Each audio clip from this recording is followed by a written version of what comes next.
Assalamualaikum warahmatullahi wabarakatuh.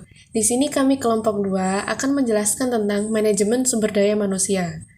Kelompok kami terdiri dari yang pertama yaitu Doni Saputra, kedua dengan saya sendiri Bella Yunia Putri, yang ketiga Atim Saifuddin, dan yang keempat Muhazib Dwi Arista. Pembahasan kita kali ini yaitu yang pertama menjelaskan strategi sumber daya manusia untuk keunggulan kompetitif. Yang kedua, kendala dalam strategi sumber daya manusia. Yang ketiga, merumuskan perencanaan tenaga kerja. Yang keempat, merencanakan desain pekerjaan. Dan yang kelima, menjelaskan ergonomik dan lingkungan kerja. Ya, di sini kita akan menjelaskan tentang strategi sumber daya manusia untuk keunggulan kompetitif. Banyak yang telah mendemonstrasikan bahwa keunggulan kompetitif yang berkesinambungan dapat dibentuk melalui strategi sumber daya manusia. Strategi sumber daya manusia sendiri adalah kegiatan merancang pekerjaan sehingga para karyawan dapat dimanfaatkan secara efektif dan efisien, yaitu dengan memastikan bahwa para karyawan dapat dimanfaatkan secara efisien di dalam kendala keputusan manajemen operasional lainnya dan memiliki mutu pekerjaan yang memadai yang hidup di dalam suasana komitmen yang saling menguntungkan dan kepercayaan. Selanjutnya yaitu kendala dalam strategi sumber daya manusia. Kendala yang pertama yaitu bauran produk ditentukan secara musiman dan stabilitas kerja. Yang kedua, teknologi, perlengkapan, dan proses memiliki implikasi bagi keselamatan dan isi pekerjaan. Yang ketiga, keputusan lokasi memiliki pengaruh pada lingkungan sekitar tempat para karyawan bekerja.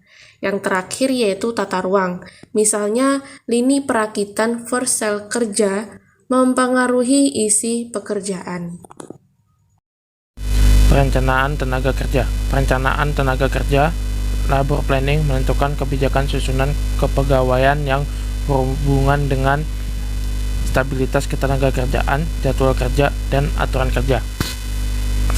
1. Stabilitas ketenagakerjaan berurusan dengan sejumlah karyawan yang dipertahankan oleh organisasi pada suatu waktu yang ditentukan.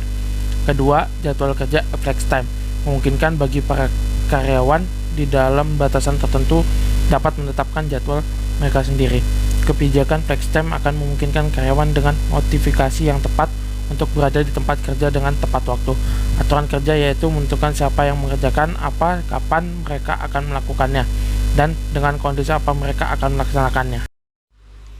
Desain pekerjaan. Desain pekerjaan, job design, menetapkan tugas yang membentuk pekerjaan untuk individual atau dalam kelompok. Kita akan meneliti 5 komponen desain pekerjaan. 1. Spesialisasi pekerjaan. 2. Ekspansi pekerjaan. 3. Komponen psikologis. 4. Tim yang mandiri. 5. Motivasi dan sistem insentif. Spesialis tenaga kerja.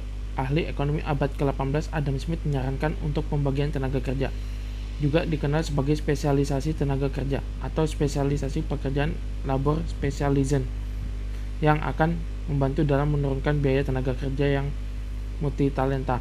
Perlu pertimbangan penting pada efisiensi tenaga kerja karena pembayaran karyawan cenderung mengikuti keahlian dengan korelasi tinggi.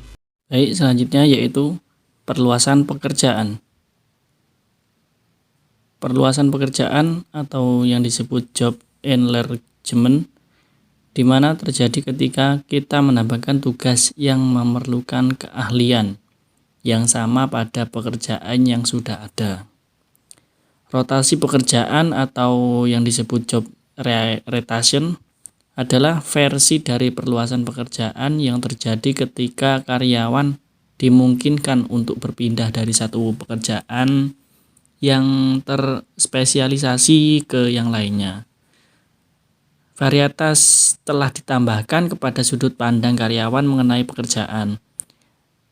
Pendekatan yang lainnya adalah pengayaan pekerjaan atau job enrichment, di mana menambahkan perencanaan dan pengendalian pada pekerjaan. Untuk yang selanjutnya yaitu komponen psikologis dari desain pekerjaan.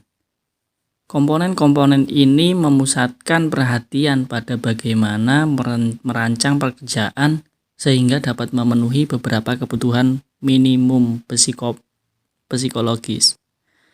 Ditemukan pula bahwa perbedaan individual menjadi dominan di dalam apa yang diharapkan oleh para karyawan dari pekerjaan dan apa yang para karyawan pikirkan mengenai kontribusi mereka terhadap pekerjaan. Yang selanjutnya yaitu tim yang mandiri.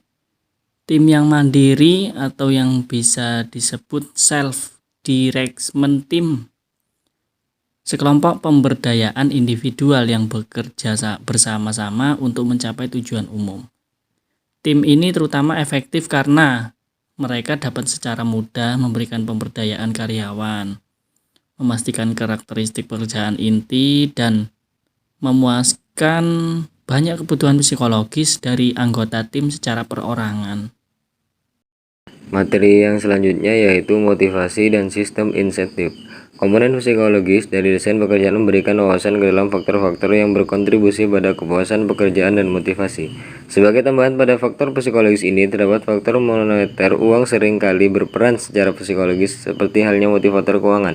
Penghargaan dalam bentuk uangan mengambil bentuk berupa bonus, laba, dan pembagian keuntungan, dan sistem insentif. Sistem insentif didasarkan pada produktivitas individual atau kelompok. Insentif produksi seringkali mensyaratkan karyawan atau kru untuk memproduksi pada atau di atas standar yang telah ditentukan sebelumnya. Yang selanjutnya ergonomik dan lingkungan kerja.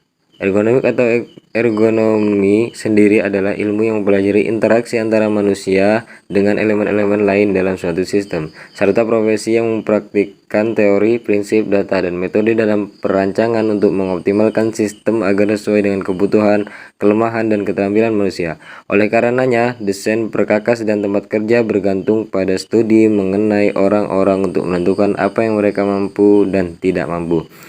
Mungkin cukup sekian presentasi dari kami, kurang lebihnya mohon maaf bila ada salah kata maupun yang sengaja ataupun tidak sengaja. Wabillahi taufiq wal hidayah.